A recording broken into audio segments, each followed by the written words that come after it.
was your first impression? I don't know. It's Damn, he's got a big busy. head. Yeah, damn. Yeah. How are you carrying all that weight down that hill? Well, what's funny, I actually do remember your coat was like 5 times too, Yeah, you know too that large. that double XL joint. Yeah. Yep. I was Yeah. like, what the fuck? I used to rock the double Whatever. XL. Yeah. And then, you know, they're told to just stand there and watch service, kind of. But as a cook, you're like, I'm fucking standing there all night. Like, Yeah. Don't look at me. Yeah. Is that well? Okay. Well, you stood in the corner by veg, I believe, for a lot of the night. Just fucking looking at me all night, son of a bitch. Yeah. Huh? Big ass head. Yeah. Blocking out all this. Yeah. Yeah. So, who leaves first? Me.She. I left first. Yeah. Got you. And that's because you were looking for a job. Yeah, I was looking for a change. Yeah. Again, as a cook. Yeah. You know? And what were you thinking? So we did a guest chef event at Me.She. Gotcha. We hosted an event, and Christopher Costello came. Yeah. And yeah, I was just super impressed. Like, he was young. Yeah. You know, back in the day, a lot of these like Michelin chefs, they're older white men. Yeah, I yeah. guess he was young. He had a different way of looking at things. He was different. He was like cool. He had a crazy energy. It was just something I'd never seen before. Yeah. And so I was like, I gotta work there. Yeah. So that whole night when he was at Me.She, I'm like, can I get you something? And I was just I'm like, look at this shit. I worked for it. Yeah. Even he brought Ben Nierenhausen, was like his assistant. I'm like, Ben, can I get you something? Like, Ben was there, you know, Martina was I think there, Ben had a headache. I'm like, I got it. Yeah. Let me get you some Advil. Yeah. Yeah, I wanted to change, and like just the energy was very different, and unlike anything I'd seen. So I'm like, I want to work there. Got you.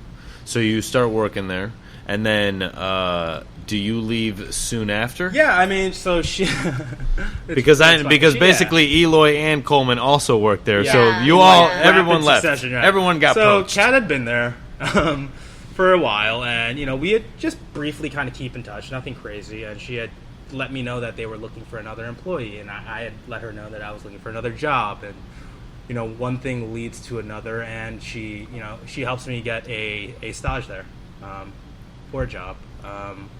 So you know, time comes, I fly out there, stay with her and her boyfriend at the time. Yeah.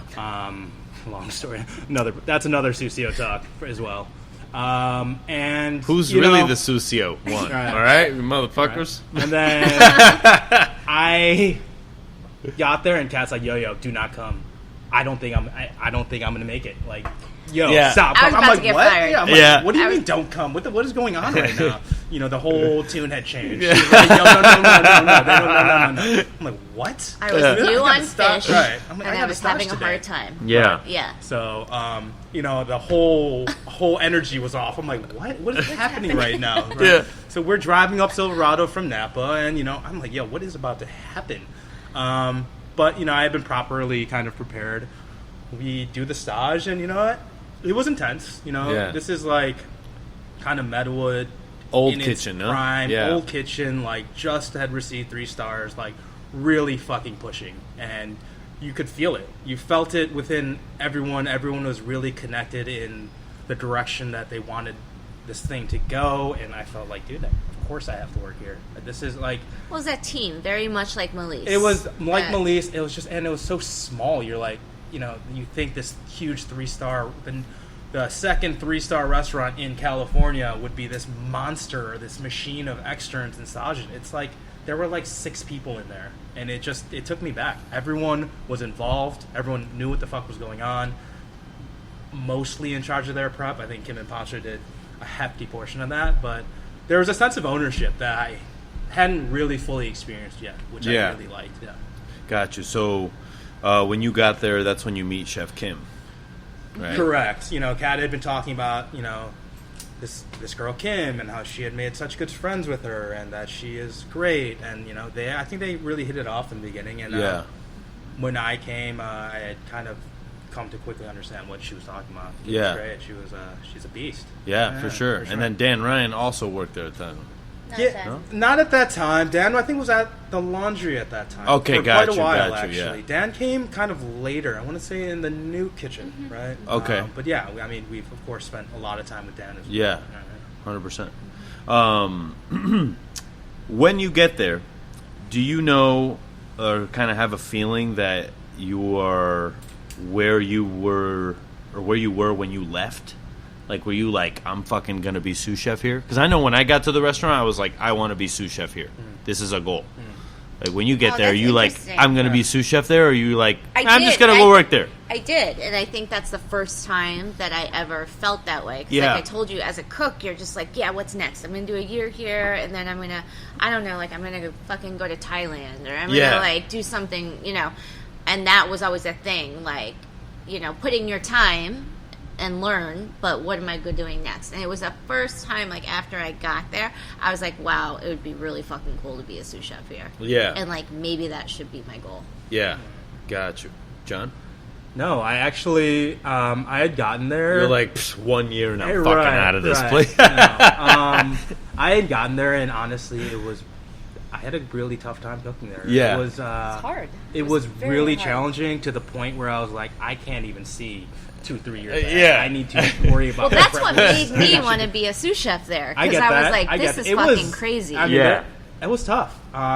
In a good way, but, man, I had some serious anxieties going in the service, and even just driving up the hill, up to Meadowood. It was challenging because he was doing something different, right? So there wasn't like a reference. Yeah. It wasn't like, I think back in the day, cooks, we collected cookbooks, right? Yeah. You would like order them online and wait for them to come out and read the physical books, and like that's where you get a lot of like inspiration and ideas, and you could kind of use that as like reference with cooking jobs. Right. But like he was doing something so different, you're like, I don't know what the fuck's going on.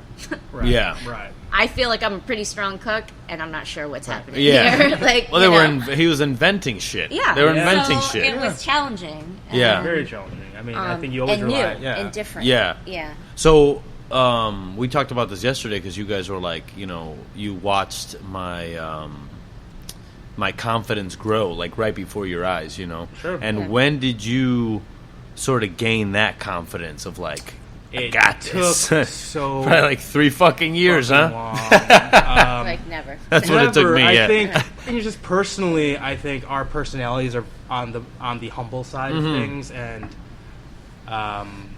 it can almost be humble to a fault at points. So Yeah. you don't really fully understand that or fully are able to grasp the situation. No, but I'd say like fish was very hard for me. Yeah. That's the introductory station to the line. Yep. Where you were working like with Christopher. Yeah. You know, and he's plating, you're passing things to him. On garde-manger, I mean, obviously he's still watching, but you're doing garde-manger things, you know. This was the first time it's like he's watching you. He's just staring at you cook, and you're watching him plate and needing So fish was a hard station at that point because it was that getting used to that in addition to working the station.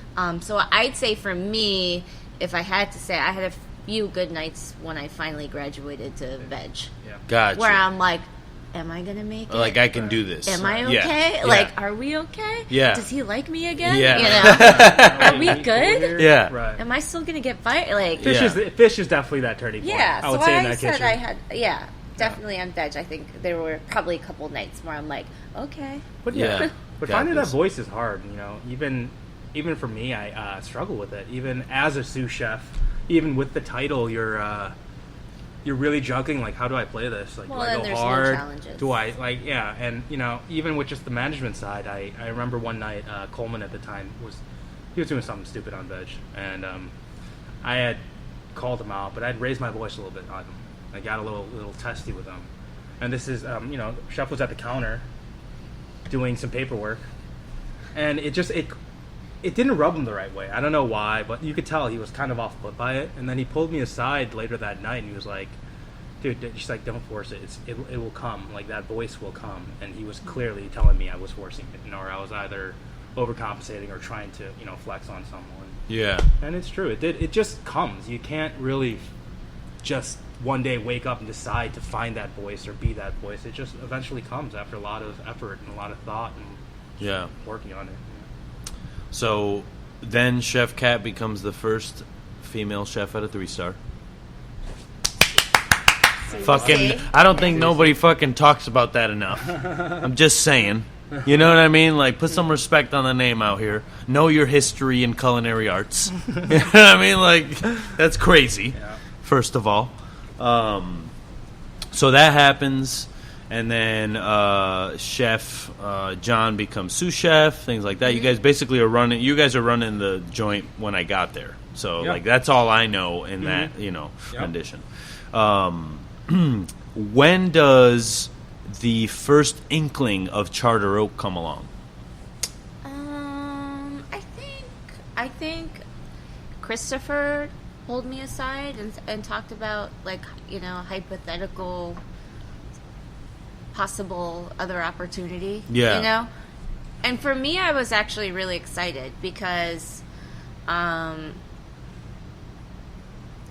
just think, you know, it's a lot of time at the restaurant. Yeah. I mean, you'd been there for what, 7 years, 8 years? Yeah, and also just in terms of working, like, alongside John, that dynamic, that relationship was getting a little stale. Like, I think he was ready to do his own thing. To be free, Like, it worked in the beginning. Like, you had always been, you're younger than I am, you'd been a little, even at Melise, a couple stations behind me. So we had always, like, it had that dynamic, and it worked. And we got to a point at Meadowood where I outgrew you, and... Okay, all right. Fucking relax. I had to spread my wings. Conversation's over. No, I'm just kidding. But Sucio.Talk over. But yeah, no, I think the dynamic had changed. You were ready for something else. I was starting to think of other things. And it was actually, like, perfect timing. It was exciting. Yeah. And I was glad to learn about it and commit to it. So when you first were coming up with sort of the concept, I guess Chef already had the concept in his head and just said, go with it? And you made it happen? No, I mean, like everything. Charter Oak is his vision. Yeah. It's, you know, just like Meadowood, it was an extension for him. 100%. And it was an opportunity to do something that reaches more people and to, you know, do something more community-based where people could come more than one time a week. And, like, for me, honestly, that's what I was starting to feel. I was starting to get that itch. While, like, I loved fine dining and I loved the challenges of it, and I had spent, like, really most of my cooking career trying to be the best or whatever that is. Yeah. I was also starting to be like, you know, like wanting to maybe get back to your roots and the reason you love cooking, and it's entertaining and it's feeding and it's like simple. And so when he started to bring that up and what he was thinking for Charter Oak, I'm like, wow, this is perfect, because actually I'm kind of thinking that way too. Yeah, I'm like thinking of different directions too, and things. Yeah. You know, maybe fine dining isn't for me. Like, am I trying to be the next 3-star female chef? You know, or at that time only, because I think Dominique Crenn, right? That's the only one. Yeah, and I was actually like, I don't think that's me. You know, when I got into that game, the goal was to be a 3 Michelin star chef. Right. And I think at that point, I'm starting to think maybe that's not what I wanted to do. So it just worked out well. And so he told me his vision and everything that he wanted for Charter Oak, and I was like, yeah, I'd love to, like, challenge myself in a different way and work on that too. Yeah. And then, John, were you sort of ready to accept that challenge as the next CDC? Yeah, I think he said deuces. Absolutely. Yeah. I'm totally sure it was a no-brainer in Chef's brain. He's it like, was a no-brainer, but, you know, I had the luxury of being able to proceed, Kat. Is it proceed? Or... that's too big of a word. You're asking the wrong person. Follow, yeah. Follow. Because, you know, Kat had left the place in such good shape. You know, standards were at, I think, the best they had ever been at the point. I think people had a clear idea of what their job was. So for me, it was easier to just come in, more so maintain a lot of the things and a lot of the work that, you know, everyone that had come before me prior, and it was, I think, the first opportunity for that role to be even a little bit more creative. And I think that's kind of what I really enjoyed as well. Yeah, heard that. And then you took fucking Charter Oak on tour. You guys went everywhere. Literally everywhere around the world. Yeah, I remember me and Jacqueline was like, where are they going to be today? Right. sometimes in that kitchen, it feels like that's the only thing that exists. Absolutely. Yeah. When you were at the restaurant, I felt like you feel like you were on the Star Trek ship.